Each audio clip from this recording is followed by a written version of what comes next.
Last week, a group of people from Bangor Rugby Club cycled through Wales and right across here to Flanders, and they visited the grave of Heddwyn, and their bike ride was to raise money for a memorial in Flanders. And this week the Welsh Government too made a substantial contribution to a memorial in Flanders to remember all those from Wales who died here in the First World War.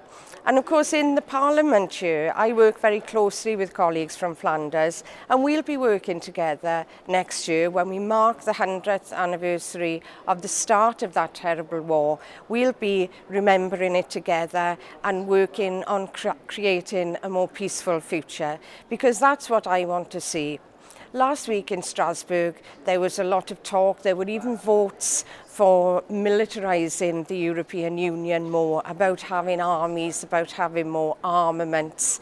That's not the way that Europe should move forward in the world. But I do believe that Europe could become a real force for peace and take on a new role by setting up a European Peace Corps, not soldiers, but ordinary people, doctors, psychiatrists, teachers, all sorts of people who could use their skills working with people in their own communities, areas where there is tension, to make sure that that tension doesn't erupt into violence and to war.